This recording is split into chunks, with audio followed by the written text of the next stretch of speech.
স্বামী থাকে দূৰণিত, বিচাৰিলে মৰম নাপায় পত্নীয়ে। গতিকে 19 বছৰীয়া যুৱকৰ সৈতে পলাল 23 বছৰীয়া বোৱাৰী। পত্নীক বিচাৰি এতিয়া হাহাকাৰ স্বামীৰ। আগমনী পাবৰচাৰা গাঁৱত আকৌ সংঘটিত হৈছে লজ্জাজনক ঘটনা। 23 বছৰীয়া বোৱাৰীক পলুৱাই লৈ গ'ল 19 বছৰীয়া যুৱকে। এইজন যুৱক হৈছে ৰাহুল সেন। ৰাহুল সেনৰ প্ৰেমত মতলীয়া হ'ল 3 বছৰীয়া সন্তানৰ এইগৰাকী মাতৃ।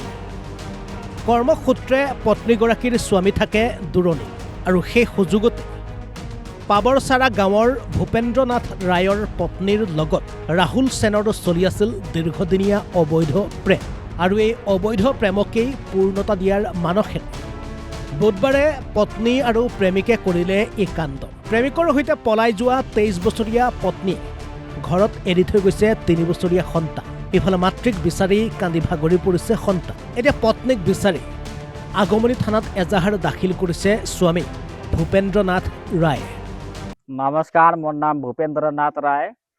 মই বাহিৰত থাকোঁ। কেইদিনমান পিছত যে জানি পালোঁ মোৰ বোৱাৰীটো এতিয়া ঘৰত নোহোৱা হৈ গৈছে। পিছত আইনৰ ওচৰত গৈ পেলাই এজাহাৰ এটা দাখিল কৰিছিলে ঘৰত নোহোৱালৈকে। তাৰপিছত যে মই তাত 2-3 দিনমান পিছত মই ঘৰত আহিলোঁ আৰু ঘৰত অহাৰ পিছত জানি পালোঁ মোৰ গাঁৱৰ ওচৰৰে এটা ল'ৰা ৰাহুল সেন নাম বুলি তাৰ মোৰ মাইকীটোক ফুচলাই লৈ সি পলাই লৈ গৈছে। আৰু সেইটোৱে মই আৰক্ষীৰ ওচৰত অনুৰোধ জনাওঁ যে মোৰ মাইকীটোক অতি সোনকালে উদ্ধাৰ কৰি আনি দিয়ে। আৰু তাৰ এটা কেঁচুৱা আছে, এই কেঁচুৱাটি দিন ৰাতি এনে কান্দি থাকে। যত সোনকালে যে আৰক্ষী মাইকীটোক উদ্ধাৰ কৰি আনি দিলে মোৰ আর কি বহুত ভাল হয় আর কি। যেটো লড়াই লৈ গৈছে সেই লড়াটোক যেন উচিত শাস্তি যেন পায়।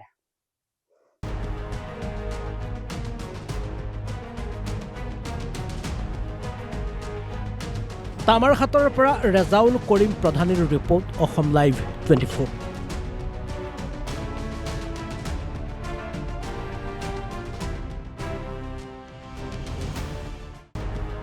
স্বামী থাকে দূৰণিত, বিচাৰিলে মৰম নাপায় পত্নীয়ে। গতিকে 19 বছৰীয়া যুৱকৰ সৈতে পলাল 23 বছৰীয়া বোৱাৰী।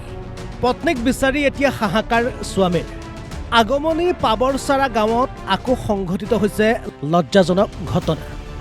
23 বছৰীয়া বোৱাৰীক পলুৱাই লৈ গ'ল 19 বছৰীয়া যুৱকে। এইজন যুৱক হৈছে ৰাহুল সেন। ৰাহুল সেনৰ প্ৰেমত মতলীয়া হ'ল 3 বছৰীয়া সন্তানৰ এইগৰাকী মাতৃ। কৰ্মসূত্ৰে পত্নীগৰাকীৰ স্বামী থাকে দূৰণিত আৰু সেই সুযোগতে পাবৰচাৰা গাঁৱৰ ভূপেন্দ্ৰনাথ ৰায়ৰ পত্নীৰ লগত ৰাহুল সেনৰ চলি আছিল দীৰ্ঘদিনীয়া অবৈধ প্ৰেম। আৰু এই অবৈধ প্ৰেমকেই পূৰ্ণতা দিয়াৰ মানসেৰে বুধবাৰে পত্নী আৰু প্ৰেমিকে কৰিলে এই কাণ্ড।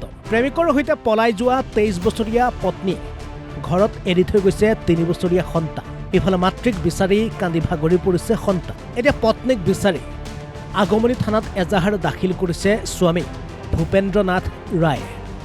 নমস্কাৰ, মোৰ নাম ভূপেন্দ্ৰনাথ ৰায়। মই বাহিৰত থাকোঁ। কেইদিনমান পিছত যে জানি পালোঁ মোৰ বোৱাৰীটো এতিয়া ঘৰত নোহোৱা হৈ গৈছে। পিছত আইনৰ ওচৰত গৈ পেলাই এজাহাৰ এটা দাখিল কৰিছিলে ঘৰত নোহোৱালৈকে। তাৰপিছত যে মই তাত 2-3 দিনমান পিছত মই ঘৰত আহিলোঁ আৰু ঘৰত অহাৰ পিছত জানি পালোঁ মোৰ গাঁৱৰ ওচৰৰে এটা ল'ৰা ৰাহুল সেন নাম বুলি তাৰ মোৰ মাইকীটোক ফুচলাই লৈ সি পলাই লৈ গৈছে। আৰু সেইটোৱে মই আৰক্ষীৰ ওচৰত অনুৰোধ জনাওঁ যে মোৰ মাইকীটোক অতি সোনকালে উদ্ধাৰ কৰি আনি দিয়ে। আৰু তাৰ এটা কেঁচুৱা আছে, এই কেঁচুৱাটি দিন ৰাতি এনে কান্দি থাকে। যত সোনকালে যে আৰক্ষী মাইকীটোক উদ্ধাৰ কৰি আনি দিলে মোৰ আর কি বহুত ভাল হয় আর কি। যেটো লড়াই লৈ গৈছে সেই লড়াটোক যেন উচিত শাস্তি যেন পায়।